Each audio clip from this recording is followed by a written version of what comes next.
So, dear students, welcome to the KNC Classes YouTube channel. তোমালোক সকলোকে অভিনন্দন জনাইছো। আশা কৰিছো তোমালোকে ইয়াৰ আগতে আমাৰ যিকেইটা ক্লাছ কৰা হৈছে, যিকেইটা আলোচনা কৰা হৈছে, সেইকেইটা তোমালোকে ভালদৰে বুজি পাইছা। আৰু যদি বুজি পোৱা নাই, তেতিয়াহ'লে তুমি তাক কি কৰিবা? ৰিপিটেডলি ভিডিঅ'টো চাবা আৰু সেই মতে তোমালোকে কি কৰিবা? কিতাপ পঢ়িবা। যদি প্ৰথমৰ পৰাই তোমালোকে বুজি পোৱা, তোমালোকৰ কাৰণে গোটেই কোৰ্সটো গোটেই সিলেবাসটো একেবাৰে সহজ হৈ পৰিব। কিন্তু প্ৰথমতেই তুমি যদি টপিক এটা বুজি নোপোৱাকৈ সেকেন্ড টপিক এটালৈ পঢ়িবলৈ যোৱা, তেতিয়া তোমালোকৰ কি হ'ব পাৰে? পাজল হ'ব পাৰে। আৰু সেই পাজলটো তোমালোকৰ কি হৈ যাব? গোটেই তোমালোকৰ কোৰ্সটোতে সেই পাজললৈ কি কৰিব?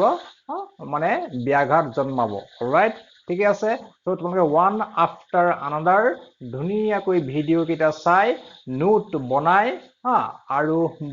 নোট বনোৱাৰ আগত তোমালোকে ভালদৰে ভিডিঅ' চাই বুজি ল'বা। বুজি লোৱাৰ পিছত তোমালোকে ভিডিঅ'ত কোৱা কথাখিনি কিতাপৰ লগত মিলাই চাবা। আৰু যদি কিতাপৰ পৰা সুন্দৰকৈ বুজি পাইছা, তেতিয়া তুমি তালৈ কি কৰিবা? ধুনীয়াকৈ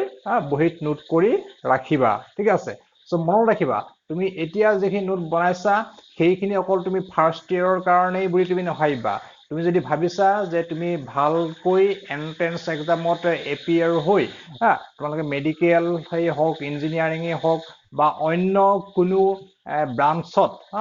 কোনো ব্ৰাঞ্চত যাবলৈ তোমালোকে যত্ন কৰিছা, ভাল ইনষ্টিটিউটত তোমালোকে পঢ়িবলৈ যত্ন কৰিছা, তাৰ কাৰণে কিন্তু প্ৰিপাৰেচন তোমালোকে এই মুহূৰ্তৰ পৰাই কৰিব লাগিব আৰু ফুল প্ৰিপাৰেচন কৰিব লাগিব। আৰু ইতিমধ্যে গম পাইছা আমাৰ যিটো মানে কৰোনা ভাইৰাছৰ যিটো মানে মহামাৰী চলি আছে, এই মহামাৰীৰ কাৰণে তোমালোকৰ কি হৈছে? কোৰ্সটোত তোমালোকৰ মানে ক্লাছ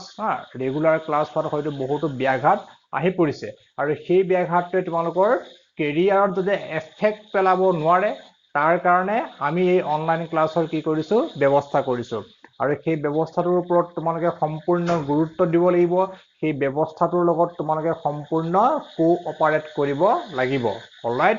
তেতিয়াহে আমি কি কৰিব পাৰিম? ভালদৰে আগবাঢ়ি যাব পাৰিম। তোমালোকে যিমানেই কোঅপাৰেচন কৰিবা, আমাৰ সিমানেই আলোচনা কৰাৰ আৰু আলোচনাটো ইম্প্ৰুভ কৰাৰ যিটো আমাৰ কি হ'ব? প্ৰেৰণা, উৎসাহ সিমানেই বাঢ়িব। অলৰাইট, ঠিকে আছে। সো আমি মানে আমাৰ লাষ্ট ক্লাছত আমি মানে কেথডৰে যিটোখিনি প্ৰপাৰ্টিজ আছিলে আমি সেইখিনি আলোচনা কৰিছিলো, যিবিলাক তোমালোকৰ কেথডৰে প্ৰপাৰ্টিজ আছিলে। সো এতিয়া আমি আলোচনা কৰিবলৈ আগবাঢ়িছো যে তোমালোকৰ আৰু কেথড ৰেকে যে আমি কি বুলি কোৱা হৈছিলে? নেগেটিভলি চাৰ্জড পাৰ্টিকলছ বুলি কোৱা হৈছিলে। আৰু সিহঁতক আমি কি বুলি কৈছিলো? ইলেক্ট্ৰনছ বুলি কৈছিলো। ঠিক আছে। তো সেই ইলেক্ট্ৰনৰ যিটো মাছ টু ভলিউম ৰেচিঅ', সেই মাছ টু ভলিউম ৰেচিঅ'টোৰ আমাক উলিয়াই দিছিলে কোনে? জে থমছন নামৰ এজন চাইণ্টিষ্টে। ঠিক আছে। সো সেই চাইণ্টিষ্টনো কেনেকৈ আমাৰ চাৰ্জ টু মাছ ৰেচিঅ' আমি সাধাৰণতে এনেধৰণে লিখো E/me বুলি লিখো। সো দিছ ইজ তোমালোকৰ E/me, E/me। ই মানে হৈছে তোমালোকৰ ইলেক্ট্ৰন, ই কিহে বুজাইছে? ইলেক্ট্ৰনে বুজাইছে। এম মানে হৈছে মাছ, আকৌ ই মানে কি? ইলেক্ট্ৰন। ঠিক আছে। সো ইলেক্ট্ৰনৰ charge E divided by mass of electron, E/me। ঠিক আছে। গতিকে সেই যিটো ভেলু, এই ভেলুটো আমাৰ জে থমছনে পৰীক্ষা কৰি উলিয়াইছিলে যে এটা ইলেক্ট্ৰনৰ যিটো চাৰ্জ আৰু তাৰ যিটো মাছ, সেই তাৰ যিটো অনুপাত, সেই অনুপাতটো কি হ'ব? সেইটো আমাক জে থমছন নামৰ এজন বিজ্ঞানীয়ে কি কৰি দিছিলে? উলিয়াই দিছিলে। পৰীক্ষাৰ জৰিয়তে উলিয়াই দিছিলে। The name of the scientist is J Thomson. তোমালোকে নিশ্চয় ক্লাছ 9ত থমছনৰ মডেল পঢ়িছিলা। সো সেই থমছনজনে হৈছে এইজন, আৰু সেইজনে আমাক কি দিছিলে? মানে ইলেক্ট্ৰনৰ আধান আৰু ভৰৰ অনুপাতটো দিছিলে। ঠিক আছে। সেই পৰীক্ষাটো আমি এতিয়া আলোচনা কৰিবলৈ আগবাঢ়িছো, আৰু সেই পৰীক্ষাটো আলোচনা কৰিবলৈ আগবাঢ়িছো according to our J Thomson. আৰু আমাৰ যিটো ইয়াৰত আগবঢ়াইছিলে সেইটো হৈছে কিমান? 1897 চনত, ইন 1897। অলৰাইট। সো এই পৰীক্ষাটো তেওঁ কেনেধৰণে সম্পাদন কৰিছিলে সেইটো আমি জানিবৰ কাৰণে আমি আকৌ cathode ray discharge tube cathode ray discharge tubeৰ যেটো আমাৰ সেটআপ আছিল আমি সেই সেটআপলৈ যাব লাগিব ঠিক আছে সো সেই ফিগাৰটো তোমালোকৰ সেই চিত্ৰটো তোমাৰ কিতাপত অতি সুন্দৰকৈ দিয়া আছে মই জাস্ট ব্ল্যাক বোৰ্ডত অলপ মানে ড্ৰয়িং কৰিবলৈ যত্ন কৰিছো জাস্ট তোমালোকক বুজাবৰ কাৰণে আৰু মোৰ ড্ৰয়িংটো ইমান ভাল নহব তোমালোকৰ কিতাপত ধুনিয়াকৈ ড্ৰয়িং কৰি থোৱা আছে মই কিতাপৰ ছবিটো দেখাম তাৰ আগতে মই নিজেও আঁকিবলৈ কি কৰিছো যত্ন কৰিছো so let us see so আমাৰ টিউবটো তোমালোকৰ এনে ধৰণে অঙ্কন কৰিছে মই জাস্ট যত্ন কৰিছো তোমালোকে চাই যাবা আৰু কিতাপৰ লগত মিলাই যাবা তাৰ পিছতে গতিকে এইটো হ'ব আমাৰ কি ক্যাথোড এখন আমাৰ ধৰা কি হ'ব ক্যাথোডৰ প্লেট হ'ব ঠিক আছে আৰু এইখন আমাৰ কি হ'ব সো লেট মি চেক দুইটা তোমালোকৰ সমান হৈছে নে নাই দুইটা সমান নহয় এটা তোমালোকৰ সৰুকে লিখিছে ধৰা এইখন ধৰা ঠিক আছে আমাৰ এনোড প্লেট আৰু এইখন আমাৰ কি হৈছে ক্যাথোড প্লেট মানে কি মেটালিক প্লেট আমাৰ আগতে আমি মানে মেটালিক ৰড লৈছো এটা আমি কি কৈছো মেটালিক প্লেট লৈছো যাতে আমাৰ কি হৈছে এক্সপেৰিমেন্টটো কৰিবলৈ সুবিধা হয় আমি লোৱা নাই আসলতে আমাৰ যে থমছনে লৈছিলে ঠিক আছে সো একৰ্ডিংলি আমি আলোচনা কৰিবলৈ আগবাঢ়িছো সো এইটো আহি পেনে আমাৰ বেটাৰীৰ লগত কি আছে কানেকচন হৈছে এটা আমাৰ বেটাৰীৰ নেগেটিভ পইণ্টৰ লগত কানেকচন হৈছে সো সিমিলাৰলি আমাৰ যিখন ক্যাথোড যিখন এনোড সেইখন আমাৰ বেটাৰীৰ কাৰ লগত কানেকচন হৈছে পজিটিভ পইণ্টৰ লগত কানেকচন হৈছে so this is our negative point and this is our negative positive end of our ঠিক আছে ব্যাটারি সো পজিটিভ হৰ লগত যিখন প্লেট লগ লাগিছে বা যিডাল দণ্ড লগ লাগিছে তাক আমি কি বুলি কৈছিলো এনোড বুলি কৈছিলো আৰু তোমালোকৰ ব্যাটাৰি নেগেটিভৰ লগত যেটো প্লেট লগ লাগিছে বা যিডাল দণ্ড লগ লাগিছে তাক আমি কি বুলি কৈছো ক্যাথোড বুলি কৈছো so this is our cathode and this is our anode ঠিক আছে ওকে তোমালোকৰ হাই ভোল্টেজ দিয়া লগে লগে ইয়াৰ পৰা কি হৈছে ক্যাথোড ৰে নিৰ্গত হৈছে এনে ধৰণে আমি ক্যাথোড ৰে নিৰ্গত হোৱাটো দেখুৱাইছো ক্যাথোড ৰে এনে ধৰণে আমি নিৰ্গত হোৱাটো দেখুৱাইছো তাৰ পিছত সেই নিৰ্গত হোৱা ক্যাথোড ৰে আমাৰ কি হৈছে গৈ ইলেক্ট্ৰিক ফিল্ড আৰু ম্যাগনেটিক ফিল্ডৰ মাজেৰে ইলেক্ট্ৰিক ফিল্ড আৰু ম্যাগনেটিক ফিল্ডৰ মাজেৰে ইহঁতি কি হৈ গৈছে পাৰ হৈ গৈছে in presence of electric field আৰু magnetic field আৰু পাৰ হৈ খানি কি কোড পৰিছে গৈ এখন প্ৰতিপ্ৰভ পৰ্দাত পৰিছে গৈ ঠিক আছে এখন আমি প্ৰতিপ্ৰভ পৰ্দা ইয়াত আমি কি দিছো ফ্লোৰেসেন্ট বা ফসফৰেসেন্ট মেটাল দিছিলো মেটাল আমি কি দিছিলো প্ৰলেপ দিছিলো মেটাল নহয় আসলে মেটাৰিয়েল ফ্লোৰেসেন্ট বা ফসফৰেসেন্ট অনুপ্ৰভ বা প্ৰতিপ্ৰভ পদাৰ্থ আমি কি ইয়াত দিছিলো ইয়াতে মেটাৰিয়েলৰ এটা লেয়াৰ দিছিলো সো আমাৰ যেটো মেটাৰিয়েলৰ আমাৰ কিতাপত লিখিছে এটা কি আছিল জিংক সালফাইড জিংক সালফাইডৰ ওপৰটো বেলেগ আছে ক্যালসিয়াম সালফাইডে হ'ব পাৰে কিন্তু আমাৰ কিতাপত কি লিখিছে জিংক সালফাইড লিখিছে সো আমি জিংক সালফাইড বুলি লিখিছো সো আমাৰ সেই প্ৰতিপ্ৰভ পৰ্দাখনত আমাৰ কি হৈছে এতিয়া ইলেক্ট্ৰিক ফিল্ড আৰু ম্যাগনেটিক ফিল্ডৰ মাজেৰে আমি ইয়াত যাবলৈ লৈছো সো আমি ইলেক্ট্ৰিক ফিল্ডখন এনে ধৰণে দেখাব বিচাৰিছো আৰু ম্যাগনেটিক ফিল্ডখন মই ইয়াত দেখাব পৰা নাযাব সো ম্যাগনেটিক ফিল্ডখন মই তোমালোকক কিতাপৰ পৰাই দেখাই দিম ডাইৰেক্টলি জাস্ট মই ইলেক্ট্ৰিক ফিল্ডখন তোমালোকক দেখাবলৈ যত্ন কৰিছো so this is our positive and this is our negative সো এইখন আমাৰ ধৰা কি এইখন আমাৰ কি প্লেট হৈছে নেগেটিভ প্লেট হৈছে আৰু এইখন আমাৰ কি প্লেট হৈছে পজিটিভ প্লেট হৈছে ঠিক আছে সো এই পজিটিভ আৰু নেগেটিভ প্লেট থকা মানে কি তাত তোমালোকৰ কি আছে ইয়াতে আমাৰ কি আছে এখন পজিটিভ আৰু এখন হৈছে আমাৰ negative plate so positive plate আৰু নেগেটিভ প্লেট মানে কি বিদ্যুৎ শক্তি আছে বা বিদ্যুৎ ক্ষেত্ৰ আছে ইলেক্ট্ৰিক ফিল্ড আছে ঠিক আছে সো ঠিক তেনেকৈ ম্যাগনেটিক ফিল্ডৰ কাৰণে তোমালোকৰ কি থাকিব নৰ্থ পোল আৰু সাউথ পোল থাকিব তোমালোকৰ কিতাপত দেখুৱাইছে আমি হেই নৰ্থ পোল আৰু সাউথ পোলটো তোমালোকৰ এনে ধৰণে আঁকিব লাগে কিন্তু মই এনে ধৰণে আকাৰ ধৰা মোৰ ব্ল্যাক বোৰ্ডৰ সুবিধা হোৱা নাই গতিকে মই অকল ইয়াৰ ওপৰত ভিত্তি কৰি তোমালোকক কথাখিনি কম আৰু কিতাপৰ যেটো কিতাপৰ ফিগাৰটো দেখুৱাই পানি মই ম্যাগনেটিক ফিল্ডৰ কথাটো কম ঠিক আছে ওকে এটা চোৱা এই ক্যাথোড ৰেখিনি ইহতৰ মাজেৰে সেই ক্যাথোড ৰেখিনি আমাৰ ক্যাথোডৰ সৃষ্টি হৈ এনোডৰ মাজেৰে ইয়াত আমি ধৰা এনোডত আমি ছিদ্ৰ ৰাখিছো সেই এনোডৰ থকা ছিদ্ৰৰ মাজেৰে পাৰ হৈ যাব আৰু পাৰ হৈ গৈ আমাৰ কোড পৰিব প্ৰতিপ্ৰভ পৰ্দাত পৰিব সো সেই প্ৰতিপ্ৰভ পৰ্দাত তোমালোকে কেনেকৈ পৰিবগৈ আমি যেটা প্ৰপাৰ্টিজ অফ লিখিছিলো আমি যেটা properties of cathode লিখিছিলো এটা আমি কি বুলি কৈছিলো যে বিদ্যুৎ ক্ষেত্ৰ আৰু চুম্বক ক্ষেত্ৰ নহলে cathode সৰল ৰেখাত কি কৰে গতি কৰে সৰল ৰেখাত লিনিয়াৰলি কি কৰে গতি কৰে গতিকে আমি যদি ইলেক্ট্ৰিক ফিল্ডখন আমি নাই বুলি ধৰিছো আৰু ম্যাগনেটিক ফিল্ডখন আমি নাই বুলি ধৰিছো এই cathode কি হৈ যাব সৰল ৰেখাত কি কৰিব গতি কৰিব আৰু ধৰা হল এই সৰল ৰেখাত গতি কৰি কি এই বিন্দু ধৰা তোমালোকৰ বি বিন্দুত পৰিছে গৈ ঠিক আছে আকৌ আমি এবাৰ কি কৰিছো ইলেক্ট্ৰিক ফিল্ড এপ্লাই কৰিছো সো ইলেক্ট্ৰিক ফিল্ড এপ্লাই কৰাৰ পিছত বা ইলেক্ট্ৰিক ফিল্ড এপ্লাই কৰাৰ কাৰণে তাৰ কি হ'ব বিচ্যুতি মানে কি ডিফ্লেকশন হ'ব ডিফ্লেকশন মানে কি হি সৰল ৰেখাত যাব লাগিছিলে কিন্তু সৰল ৰেখাত নগৈ কি হৈ যাব হয় ওপৰৰ ফালে বেকা হৈ পেনি হয় ওপৰৰ ফালে যাব নহয় তলৰ ফালে যাব ঠিক আছে গতিকে এইটো আমাৰ আহিব এনে ধৰণে আহি আমি সাপোজ ধৰিছো যে ইলেক্ট্ৰিক ফিল্ডৰ উপস্থিতিত হি কোন ফালে গৈছে এই ফালে ওপৰৰ ফালে হি কি হৈছে বিচ্যুতি হৈছে মানে পথভ্ৰষ্ট হৈছে বুলি আমি ক'ব পাৰো আমাৰ অসমীয়াত আমি মানে পথভ্ৰষ্ট হৈছে বুলি আমি চিম্পলি ভাষাত কৈছো যে আমুক লৰাটো বা আমুক ছোৱালীজনী বেয়া হৈছে দেই মানে কি হৈছে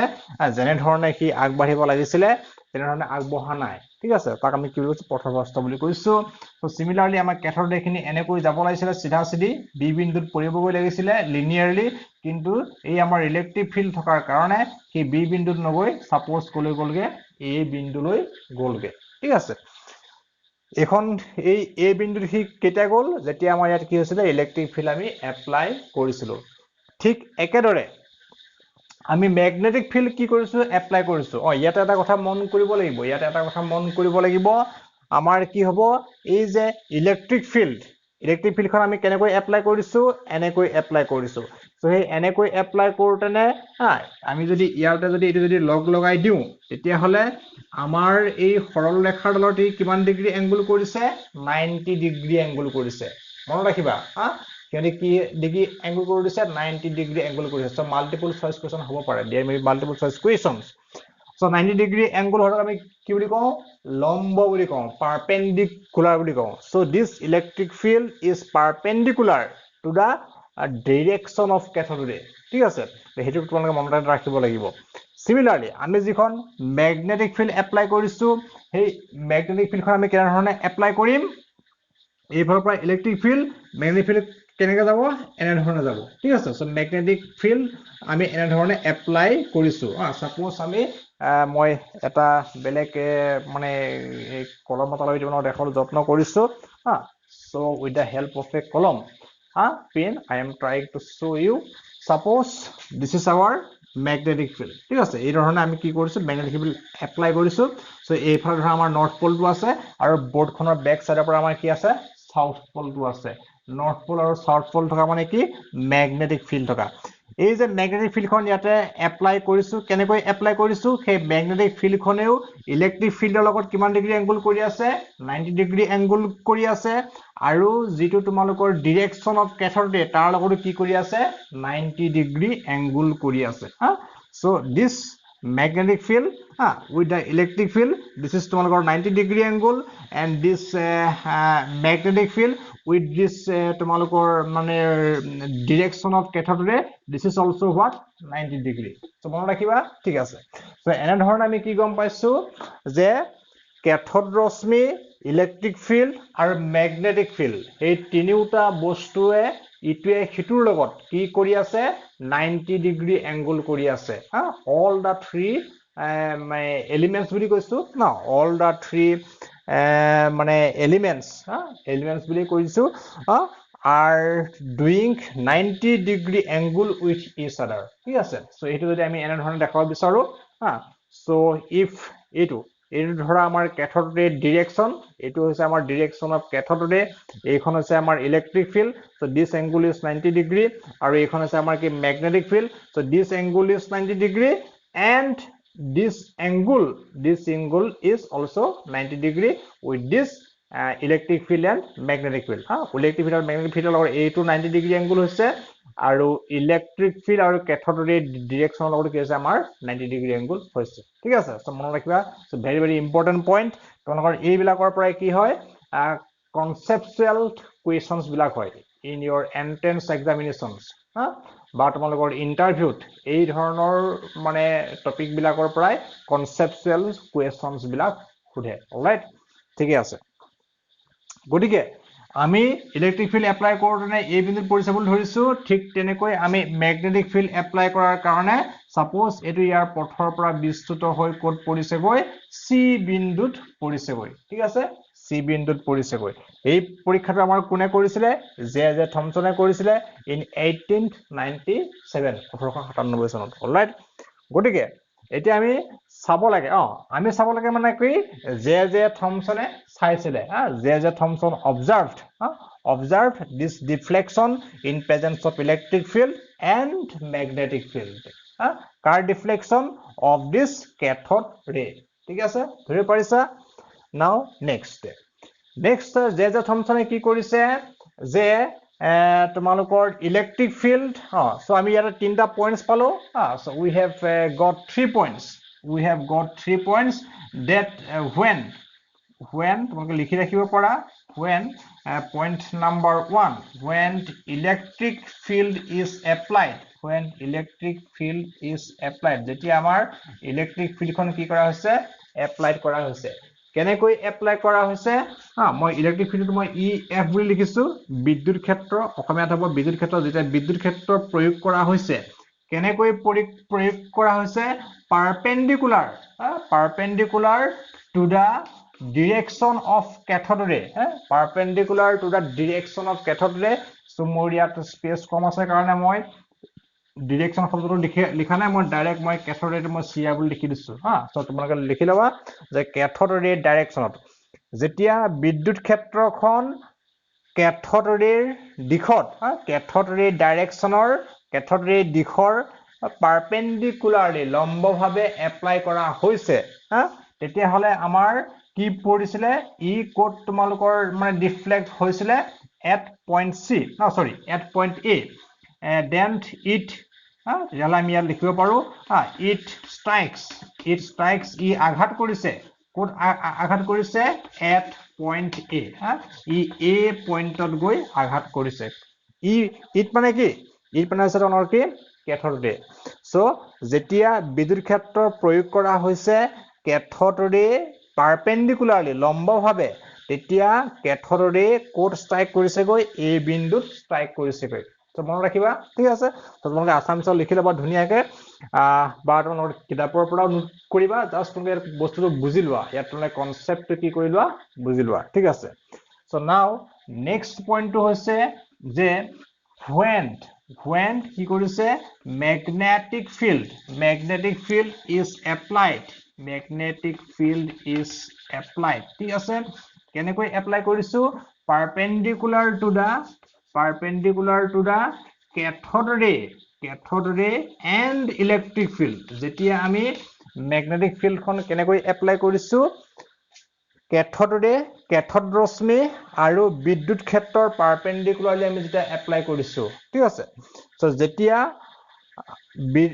চুম্বক ক্ষেত্ৰ এপ্লাই কৰা হৈছে কেনেকৈ cathode ৰশ্মি আৰু বিদ্যুৎ ক্ষেত্ৰৰ লম্বভাৱে তেতিয়া আমাৰ কি হৈছে then it strikes মানে কি cathode ray strikes কি কৰিছে স্ট্ৰাইক কৰিছে কোন স্ট্ৰাইক কৰিছে at point it strikes at point কোনটো পইণ্টত C পইণ্টত তেতিয়াহলে আমি এই প্ৰতিপ্ৰভাৱ পৰ্দাৰ C বিন্দুত ধৰা আমি কি দেখা পাইছো উজ্জ্বল বিন্দু দেখা পাইছো because of this zinc sulfide layer ঠিক আছে ওকে now কি হৈছে এটা in absence of electric field and magnetic field so আমাৰ condition number 3 so 3 নম্বৰ কন্ডিশনটো মই ইয়াতে ওপৰত লিখিবলৈ যত্ন কৰিছো so ফিগাৰটো থাকিলে আমাৰ বুজাবলৈ সহজ হ'ব so let me write the condition number 3 over here ঠিক আছে so আমি ইয়াতে কি কৰিছো এতিয়া so আমি ইয়াতে কি কৰিছো পইণ্ট আমি কন্ডিশন নাম্বাৰ 3 লিখিছো when যেতিয়া no electric field যেতিয়া আমাৰ কি নাই ইলেক্ট্ৰিক ফিল্ডো নাই আৰু ম্যাগনেটিক ফিল্ডো নাই ইলেক্ট্ৰিক ফিল্ড মানে কি বিদ্যুৎ ক্ষেত্ৰ আৰু ম্যাগনেটিক ফিল্ড মানে কি চুম্বক ক্ষেত্ৰ যেতিয়া আমাৰ কি নাই no electric field and magnetic field তেতিয়াহ'লে কি হ'ব কেথোডৰে ষ্ট্ৰাইকস সো সেই কাৰণে তোমালোকৰ ইংৰাজীত লিখিলে অলপ সুবিধা হয় কেনেকৈ সুবিধা হয় সো কেথোড ৰশ্মিটো বৰ্ডলি মই কি লিখি দিছো CR লিখি দিছো হা সো ইলেক্ট্ৰিক ফিল্ডৰ কাৰণে মই কি লিখিছো EF লিখিছো মেগনেটিক ফিল্ডৰ কাৰণে MF লিখিছো সো তোমালোকে যিমান পাৰা সিমান ইংলিছত লিখিবলৈ যত্ন কৰিবা কিন্তু কথাখিনি নিজৰ ল্যাঙ্গুৱেজত তোমালোকে হাই স্কুল যিটো ল্যাঙ্গুৱেজত পঢ়িছিলা সেইটো ল্যাঙ্গুৱেজত কিন্তু বুজিবলৈ যত্ন কৰিবা সো কথাখিনি সেই ল্যাঙ্গুৱেজত বুজি লৈ তোমালোকে ৰাইটিংটো ইংলিছত একদম সংক্ষিপ্ত ৰূপত as less as possible as much as possible নহয় as less as possible যিমান পাৰি সিমান কমকৈ তোমালোকে লিখিবলৈ যত্ন কৰিবা প্ৰকাশ কৰিবলৈ যত্ন কৰিবা ঠিক আছে no electric field and magnetic field then cathode ray strikes at point C ঠিক আছে সো cathode ray তোমালোকৰ কোট স্ট্ৰাইক কৰিব B পইণ্টত লিনিয়াৰলি গৈ সৰল ৰেখাৰে গৈ হি কি কৰিব স্ট্ৰাইক কৰিব ঠিক আছে সো এই অবজাৰভেশনস কেইটা আমি পাইছো ঠিক আছে যেতিয়া ইলেক্ট্ৰিক ফিল্ড থাকিব হি A বিন্দুত যাব যেতিয়া ম্যাগনেটিক ফিল্ড থাকিব হি C বিন্দুত যাব আৰু যেতিয়া no electric field and no magnetic field হি কোড পৰিবগৈ B বিন্দুত পৰিবগৈ সো এইখিনিলৈকে ক্লিয়াৰ হৈছে একেবাৰে সিম্পল কথা ঠিক আছে সো নেক্সট এতিয়া আমাৰ জে থমসনে কি কৰিলে অবজাৰ্ভ কৰিলে এই যে ডিফ্লেকশনটো হৈছে আইদাৰ আপওয়াৰ্ড ডাইৰেকশন অৰ ডাউনওয়াৰ্ড ডাইৰেকশন এই যে ডিফ্লেকশনটো হৈছে সেই ডিফ্লেকশনটো কেইটামান কাৰকৰ ওপৰত নিৰ্ভৰ কৰে ঠিক আছে সেই ডিফ্লেকশনটো কেইটামান কাৰকৰ ওপৰত নিৰ্ভৰ কৰে বুলি আমাৰ জে থমসনে কি কৰিলে ধৰা পেলালে ঠিক আছে তেওঁ অবজাৰ্ভ কৰিলে পৰ্যবেক্ষণ কৰিলে সো সেই কাৰক কেইটা কি সেই কাৰক কেইটাৰে এক নম্বৰ কাৰকটো হৈছে যে মই প্ৰথমে লিখিছো ডিফ্লেকশন ডিফ্লেকশন মানে কি তোমৰা লিখিবা অসমীয়াত বিচ্যুতি অসমীয়া লিখিবা বিচ্যুতি কিতাপৰ পৰা চাই লবা বিচ্যুতি এই যদি ডিফ্লেকশন এই যদি বিচ্যুতি সেই বিচ্যুতিটো কি হৈছে directly proportional to charge ঠিক আছে মানে ক্যাথোড ৰশ্মিৰ আধান যিমানেই বেছি হ'ব সিমানেই কি হ'ব এই ডিফ্লেকশনটো কি হৈ যাব বেছি হৈ যাব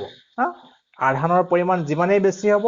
সেই ডিফ্লেকশনটো কি হৈ যাব সিমানেই বেছি হ'ব is inversely proportional to সেইকাৰণে আমি কি লিখিছো directly proportional to is inversely proportional to কি mass is inversely proportional to mass so cathode ৰশ্মিৰ mass যিমানেই কি হ'ব বেছি হ'ব cathode ৰশ্মি মানে কি ইলেক্ট্ৰন so এই cathode ৰশ্মিৰ mass বা ইলেক্ট্ৰনৰ mass যিমানেই বেছি হ'ব সিমানেই ই কি হ'ব কমকৈ ডিফ্লেকশন হ'ব একেবাৰে সিম্পল কথা তোমালোকে এই চক টুকুৰা দলিয়াই দিছা এই চক টুকুৰা ভৰ একেবাৰে কম ঠিক আছে এই চক টুকুৰা গৈ পানি তোমালোকে যিমান দূৰত পৰিব তাৰ পৰিৱৰ্তে তোমালোকে যদি এটা শিলগুটি দলিয়াই দিয়া এটা যদি ইমান ডাঙৰ শিলগুটি দলিয়াই দিয়া বা মানে এটা ইটা দলিয়াই দিয়া কি হে চক টুকুৰাৰ সমান দূৰ যাব জানো নিশ্চয় নাযায় কাৰণ তাৰ কি মাছটো বেছি কি পৰিব ওচৰত পৰিব ঠিক আছে সিমিলাৰলি মাছটো যিমানেই বেছি হ'ব সিমানেই ডিফ্লেকশনটো কি হ'ব কম হ'ব সেইকাৰণে আমি কি লিখিছো ইনভাৰ্সলি প্ৰপৰ্শনাল সো এটা বেলেগ topic this is our different topic ঠিক আছে এটো তোমাক পৰীক্ষা দিব পাৰে যে ডিফ্লেকশন কি কাৰকৰ ওপৰত নিৰ্ভৰ কৰে বা তলত দিয়া কোনটো কাৰকৰ ওপৰত ডিফ্লেকশন নিৰ্ভৰ নকৰে সো এনে ধৰণৰ তোমাক পৰীক্ষা দিব পাৰে সো এইটো তোমালোকে মনত ৰাখিবা দেন এই মাস আৰু তোমালোকৰ চাৰ্জ ইহতৰ ওপৰত নিৰ্ভৰ কৰাৰ উপৰিও ডিফ্লেকশন কাৰ ওপৰত নিৰ্ভৰ কৰে ইলেক্ট্ৰিক ফিল্ডৰ ষ্ট্ৰেন্থ আৰু ম্যাগনেটিক ফিল্ডৰ ষ্ট্ৰেন্থৰ ওপৰত নিৰ্ভৰ কৰে সো যিমানেই বেছি ইলেক্ট্ৰিক ফিল্ড দিয়া হ'ব যিমানেই বেছি ষ্ট্ৰেন্থৰ যিমানেই বেছি শক্তিশালী ম্যাগনেটিক ফিল্ড দিয়া হ'ব সিমানেই কি হ'ব ডিফ্লেকশনটো কি হ'ব বেছি হ'ব মানে কি তুমি চক টুকুৰা যিমান জোৰেৰে দলিয়াইছা তোমাতকৈ বেছি শক্তিশালী মানুহ এজনে যদি দলিয়াই কি হৈ যাব বেছি দূৰলৈ যাব তুমি চক টুকুৰা বা তোমাৰ ভাইটিয়ে বা ভন্টিয়ে শিলগুটিটো বা ইটা টুকুৰাটো যিমান জোৰেৰে দলিয়াইছা তুমি যদি দলিওৱা তাতকৈ কি হ'ব বেছি দূৰলৈ যাব কাৰণ তোমাৰ ভাইটি বা ভন্টিতকৈ তোমাৰ কি এনাৰ্জি বেছি সেইটো কি বুলি কৈছে এটা ষ্ট্ৰেন্থ বুলি কোৱা হৈছে সো ইলেক্ট্ৰিক ফিল্ড আৰু ম্যাগনেটিক ফিল্ডৰ ষ্ট্ৰেন্থৰ ওপৰত কি কৰিব হি নিৰ্ভৰ কৰিব আৰু কেনেকৈ নিৰ্ভৰ কৰিব যিমানে ইলেক্ট্ৰিক ফিল্ড আৰু ম্যাগনেটিক ফিল্ডৰ ষ্ট্ৰেন্থ বেছি হ'ব সিমানে কি হ'ব ইয়াৰ ডিফ্লেকশনটো বা বিচ্যুতিটো কি হ'ব বেছি হ'ব অলৰাইট ঠিক আছে সো এই তিনটা কাৰকক মানে তোমালোকে কোনে অবজাৰ্ভ কৰিছিলে আমাৰ জে থমসন নামৰ মহান বিজ্ঞানীজনে কি কৰিছিলে অবজাৰ্ভ কৰিছিলে ঠিক আছে তাৰ পিছত জে থমসনে এনেকৈ মানে ইলেক্ট্ৰিক ফিল্ড আৰু মেগনেটিক ফিল্ড এপ্লাই কৰিছিলে যাতে সিহঁতি কি নহয় আপৱাৰ্ড ডাইৰেকশ্যন যাতে ডিফ্লেকশন নহয় আৰু ডাউনৱাৰ্ড ডাইৰেকশ্যন যাতে কি নহয় ডিফ্লেকশন নহয় এনেকুৱা এটা হিচাপত জে থমসনে ইলেক্ট্ৰিক ফিল্ড এপ্লাই কৰিছিলে আৰু মেগনেটিক ফিল্ড এপ্লাই কৰিছিলে যাতে সিহঁতি এইফালেও ডিফ্লেকশন নহয় এইফালেও ডিফ্লেকশন নহয় ডাইৰেক্টলি সিহঁতি গৈ যাতে ক'ত পৰেগে পইণ্ট বি পৰেগৈ যাতে একেখিনি সৰল ৰেখাত যায়গৈ ঠিক আছে সেই ধৰণেও তেওঁ কি কৰিছিলে পৰীক্ষাটো কৰিছিলে এই সকলোবিলাক অবজাৰভেশ্যন কৰি ইলেক্ট্ৰিক ফিল্ডৰ ওপৰত বেছ কৰি কেনে ধৰণে কেথড ৰশ্মিৰ ডিফ্লেকশন হৈছিলে কেথড ৰশ্মি মানে কি ইলেক্ট্ৰন নহয় জানো আৰু মেগনেটিক ফিল্ডৰ ওপৰত নিৰ্ভৰ কৰি কেনে ধৰণে কেথড ৰশ্মিৰ কি হৈছিলে ডিফ্লেকশন হৈছিলে আৰু কি হিচাপত ৰাখিলে সিহঁতৰ কি নহয় ডিফ্লেকশন নহয় এই সকলোবিলাক ক্যালকুলেশন কৰি বা পৰ্যবেক্ষণ কৰি জে থমসনে সঠিকভাৱে উলিয়াইছিলে কিহৰ ৰেচিঅটো ইয়াৰ ইলেক্ট্ৰন আৰু মাছ অফ ইলেক্ট্ৰনৰ যিটো ৰেচিঅ সেইটো উলিয়াইছিলে তেওঁ ইন্ডিভিজুৱেলি উলিওৱা নাছিলে তেওঁ কি হিচাপে উলিয়াইছিলে ৰেচিঅ হিচাপে উলিয়াইছিলে কেনেকৈ ৰেচিঅ হিচাপে উলাইছিলে কাৰণ মাছ বেছি হলে কি হৈছিলে ডিফ্লেকশন কম হৈছিলে আৰু চাৰ্জ বেছি হলে কি হৈছিলে ডিফ্লেকশন বেছি হৈছিলে বা চাৰ্জ কম হলে ডিফ্লেকশন কম হৈছিলে সো এই যে কম বেছি হোৱা যিটো মানে হিচাপ যিটো পৰ্যবেক্ষণ সেইটো তেওঁ সঠিকভাৱে কি কৰিছিলে অবজাৰ্ভ কৰিছিলে আৰু সেই সঠিক অবজাৰভেশ্যনৰ কাৰণে তেওঁ ক্যালকুলেশন কৰি আমাৰ ইলেক্ট্ৰন আৰু মাছ অফ ইলেক্ট্ৰনৰ এটা কি উলিয়াইছিলে অনুপাত উলিয়াইছিলে সেই ইলেক্ট্ৰন আৰু মাছ অফ ইলেক্ট্ৰনৰ যিটো অনুপাত সেইটোৱে আমাৰ কিতাপত দিছে কিমান বুলি চোৱাচোন in your book 1.758802 into 10 to the power 11 so ইলেক্ট্ৰনৰ আধানৰ মান ইলেক্ট্ৰনৰ ইউনিট কি coulomb charge of electron is what coulomb আৰু মাছ অফ ইলেক্ট্ৰনৰ কি হ'ব কিলোগ্ৰাম কুলম পাৰ কিলোগ্ৰাম হয়নে so let me check in your book so E by ME is 1.758820 into 10 to the power 11 coulomb per kg coulomb per kg so this is our small k এইগুলা তোমরা মনত ৰাখিবলগীয়া কথা kg তোমালোকৰ k টো কি হয় স্মল হয় এই তোমৰা মনত ৰাখিবলগীয়া কথা দেই এইবোৰ তোমালোকৰ পৰীক্ষাত আহিব আহিব মানে কি তোমালোকক মানে সাধাৰণতে ব্যৱহাৰ হৈ থাকিব ঠিক আছে সকলো ক্ষেত্ৰতে না গতিকে আমাৰ জে থমসনে উলিয়ালে কোনটো যে ইলেক্ট্ৰন এটাৰ আধান ই আৰু ইলেক্ট্ৰন এটাৰ মাছ মি সিহঁতৰ যিটো অনুপাত সেইটো হৈছে কিমান 1.758802 into 10 to the power 11 coulomb per kilogram or coulomb kilogram inverse ঠিক আছে আৰু সেই পৰীক্ষাটো তেওঁ কেনে ধৰণে কৰিছিলে সেই পৰীক্ষাটো তেওঁ এই এপাৰেটাছটোৰ সহায়ত কৰিছিলে সো এইটো 02 লিখা নাই তোমালোকে কিতাপত কি লিখিছে 20 বুলি লিখিছে সো আমাৰ ফৰ আৱাৰ ৰাফ ক্যালকুলেশন আমি এটো ধৰণ মানে ৰাউন্ড ফিগাৰ লিখিব পাৰো 1.76 into 10 to the power 11 coulomb kilogram inverse so এইটো ভ্যালু তোমালোকে মনত ৰাখিব লাগিব কাৰণ তোমালোকৰ নিউমেৰিকেলছ প্ৰবলেমছত লাগিব ঠিক আছে সো ষ্টুডেন্টস আমি এইটো সময়ত কি আলোচনা কৰিলো জে থমসনৰ চাৰ্জ টু মাছ ৰেচিঅ নিৰূপণ কৰা যিটো এক্সপেৰিমেন্ট সেইটো আমি কি কৰিছো আলোচনা কৰিছো তোমালোকে নিশ্চয় বুজি পাইছা বুজি নাই পোৱা যদি তোমালোকে ভিডিওটো আকৌ এবাৰ চাবা আৰু কিতাপৰ পৰা পঢ়িবা কিতাপত তোমালোকৰ ফিগাৰটো ধুনিয়াকৈ দিয়া আছে সো মই কিতাপৰ ফিগাৰটো তোমাক আৰু এবাৰ দেখুৱাই দিছো in your book this is figure 2.2 ইয়াত তোমালোকৰ ম্যাগনেটিক ফিল্ডখন এনে ধৰণে এপ্লাই কৰা দেখুৱাইছে এটা নৰ্থ পোল সাউথ পোল আৰু ইলেক্ট্ৰিক ফিল্ড এনে ধৰণে এপ্লাই কৰা দেখুৱাইছে ঠিক আছে সো তুমি এইটো ফিগাৰৰ পৰা বুজি চাব পাৰা আৰু ইয়াত মই যেটো ম্যাগনেটিক ফিল্ডখন দেখুৱাব পৰা নাই মই ইলেক্ট্ৰিক ফিল্ডৰ সহায়ত কি কৰিছো তোমালোকক কথাখিনি ক'ব বিচাৰিছো ঠিক আছে বাকি সেইখিনি সেম আছে এইখিনি মানে এভৰিথিং ইজ সেম বুজি পোৱাটোহে মেইন কথা আৰু মই ইংৰাজীত লিখিবলৈ সহজ হয় কাৰণে মই ইংৰাজীত লিখিছো তোমালোকে অসমীয়া মিডিয়াম খিনিও ইংৰাজীত লিখিবলৈ যত্ন কৰিবা ইফ ইউ ফিল কমফৰ্টেবল তেতিয়া মানে ইংৰাজীতে তোমালোকে লিখিব পাৰিবা অলৰাইট ঠিক আছে সো আজি আমি ইমানতে মানে আমাৰ আলোচনা সামৰিছো সো নেক্সট আমি আলোচনা কৰিম কেনে ধৰণে ইলেক্ট্ৰনৰ আধানৰ মান নিৰূপণ কৰা হৈছিল so thank you for watching this video আৰু যদি তোমালোকে হেল্পফুল বুলি ভাবিছা ইউজফুল বুলি ভাবিছা তোমালোকৰ ফ্ৰেণ্ডছক কি কৰিবা এটো শেয়াৰ কৰি দিবা আৰু চেনেলটো সাবস্ক্ৰাইব কৰি দিবা যাতে ভিডিও আপলোড কৰাৰ লগে লগে তোমালোকে নটিফিকেশন পোৱা আৰু তাহে ইটো ভিডিও তোমালোকে চাব পাৰা অলৰাইট থ্যাংক ইউ